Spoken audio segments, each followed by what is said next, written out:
Salut à tous. Petite parenthèse, aujourd'hui je vais vous refaire un petit retour sur les Pincula US. Donc les Pincula US, petit rappel, Pincula US ça veut bien dire ce que ça veut dire, c'est les Pincula qui poussent sur les États-Unis. Donc en général on les trouve sur la Floride et c'est un petit peu éparpillé autour. Mais le principal centre de ces Pincula c'est la Floride. Elles ont des conditions assez spécifiques, on va dire, par rapport à d'autres Pincula. C'est pour ça qu'on l'a classé dans un groupe. Et Pincula, je le rappelle, il y a 3 groupes réels. Les Pincula US, les Pincula mexicains et les Pincula européens. Et les US sont classés, entre guillemets, dans le groupe des européennes, mais font vraiment leur groupe à part. Pourquoi leur groupe à part ? Déjà, on ne peut pas les mettre dans des conditions de température identiques réelles aux européennes. Pour ma part, j'ai testé, ça fait des années, et j'adore ce groupe, ça fait des années que je les teste, et j'ai essayé différentes choses. Donc au début, on essayait de les mettre en terrarium, légèrement un peu trop chaud, elles ne supportaient pas du tout. Au bout d'un moment, elles finissent par s'épuiser, on a l'impression. Donc maintenant, conclusion définitive pour les Pincula US, c'est un climat tempéré. Qu'est-ce qu'un climat tempéré pour moi d'une situation pour les plantes carnivores? Pour moi, un climat tempéré, ça va être un climat qui a une température minimale en hiver de 5 degrés. Pas de gel, différent d'un climat qu'on va appeler ça rustique. Les climats rustiques sont ceux qui vont connaître jusqu'à moins 20.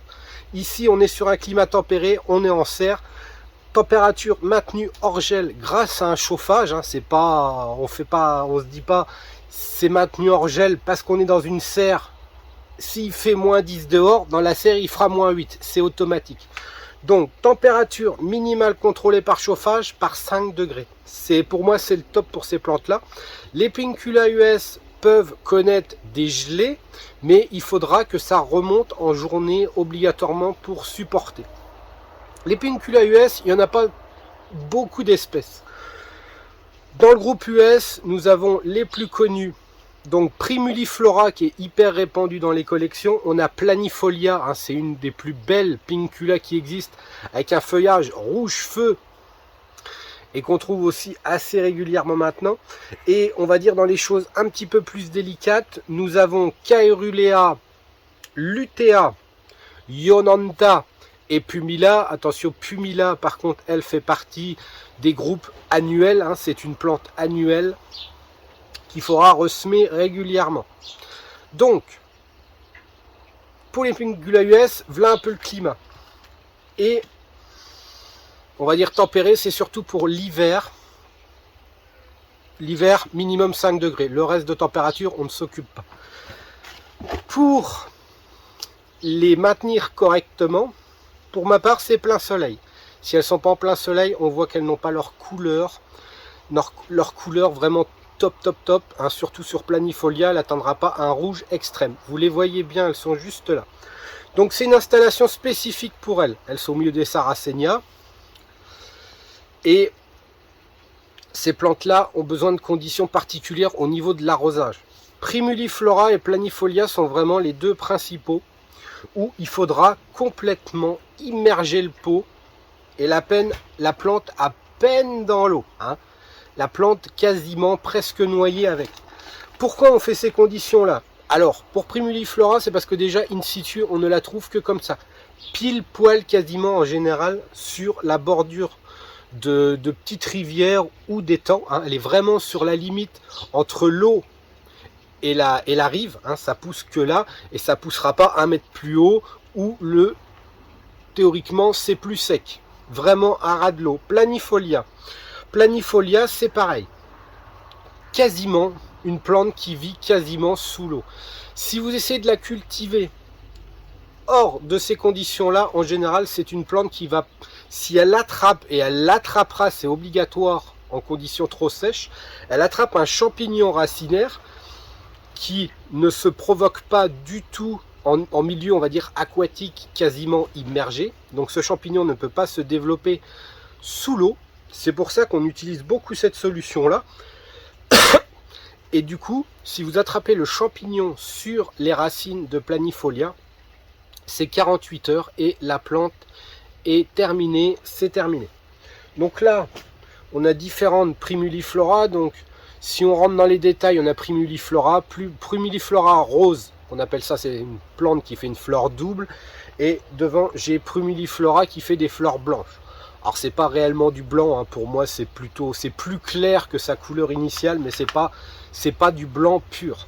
Yonanta est avec. Par contre, quand on va passer sur Caerulea ou Lutea, que j'ai dans un autre système, c'est un peu le même système que là, mais la plante est surélevée, elle n'est pas à la même hauteur que les autres au niveau de l'eau. C'est Lutea. C'est Lutea avec sa fleur jaune.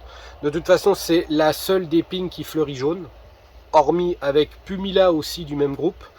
Mais des fleurs jaunes en Pincula, c'est extrêmement rare. Donc le système que j'ai mis en place, c'est une chose toute simple, qu'on peut des fois avoir du mal à faire en petite surface, mais il y a toujours moyen de s'adapter. Donc, c'est des pots qui sont mis à ras d'un bac. Donc ça, c'est des bacs, vous savez, pour mélanger le béton, ou je sais plus comment on appelle ça. C'est des petits bacs. Les pots sont pile à ras de la hauteur du bac à béton. Donc il y a à peu près, il y a 6 pots là, il y a 6 pots de Pincula. Elles sont à ras, ce qui fait qu'on pourra remplir le bac de façon à ce qu'il y ait de l'eau constamment à ras des plantes. Pour éviter de s'en occuper tous les 5 minutes, parce qu'avec l'évaporation, voilà, il faut vraiment qu'on soit sûr de notre coup que les plantes restent bien immergées. Nous avons à l'arrière, je ne sais pas si vous voyez bien, on a un petit tuyau avec une pompe solaire qui est directement dans le bac des Sarracenia. Donc ça remonte l'eau, ça se remplit dans le bac. Et une fois que le bac est rempli, ces débordements, ça retombe dans le bac des Sarracenia, ce qui fait que ça fait, voilà, ça fait un mouvement, un circuit fermé pour ce bac-là. Donc il n'y a pas besoin de contrôler tous les jours, voir si le niveau est bon. Pareil là-bas, j'ai fait pareil avec un autre bac. Et ça marche très très bien comme ça. Donc simplement une petite pompe solaire, ça coûte 20 € sur Amazon. Et au moins on est tranquille. Après, comme ce sont des plantes qui sont vraiment immergées, là je suis parti sur du 100% sphène morte. Hein, j'évite la sphène vivante parce que ça les étoufferait beaucoup trop vite, hein, vu que c'est un système vraiment très aquatique. La sphène va pousser beaucoup trop vite et risque de les envahir et finir par les étouffer si on ne contrôle pas régulièrement. Donc moi perso, je suis parti sur de la sphène morte et sur la moitié du pot, on va dire, j'avais remis de la tourbe. Tourbe mélangée avec perlite, je crois, à 50-50. Vraiment pour avoir un fond de tourbe, mais franchement, si vous mettez 100% de sphène, c'est très très bien.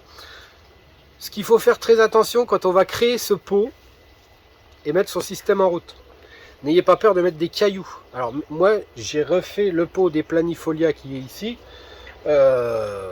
J'ai remis des cailloux sur la moitié du pot. Parce que quand vous avez de la sphène, quand vous avez le pot, déjà ça crée une flottaison qui est immense. Donc le pot ne va pas couler, il va toujours être plus haut et la sphène va avoir tendance à ressortir un peu du pot. Donc si vous mettez des cailloux, tout est bien calé pour la flottaison. Hein, c'est des plantes qui sont tellement immergées qu'il faut faire très attention à la flottaison et pas arriver le lendemain matin avec les plantes qui se baladent dans le bac. Donc voilà un petit peu ce que je peux vous dire sur les US. Si on veut rester sur du facile au niveau des US, et de toute façon c'est les seuls qu'on trouvera à cette heure-ci, hein, les autres on ne les trouve quasiment pas, c'est Planifolia et Primuliflora. Primuliflora fait partie des groupes US qui peut même se mettre en terrarium, qui s'adapte très très bien aux conditions, on va dire, tropicales entre guillemets. Mais toujours bien respecter cette hauteur d'eau. Donc Primuliflora, ce sera une des seules qu'on pourra maintenir en tropical. Toutes les autres, il faudra les maintenir en climat tempéré obligatoirement. Sur ce, j'espère vous avoir éclairé sur mon petit système. Donc ça peut être refait chez vous. Donc si vous n'avez pas la possibilité de faire des systèmes par débordement, rien ne vous empêche de le faire manuellement, mais tous les jours, je dis bien tous les jours, vous remplissez le bac jusqu'à débordement. Et théoriquement, si le bac est assez grand, il ne devrait pas s'évaporer trop vite. Je vous dis à la prochaine et portez-vous bien.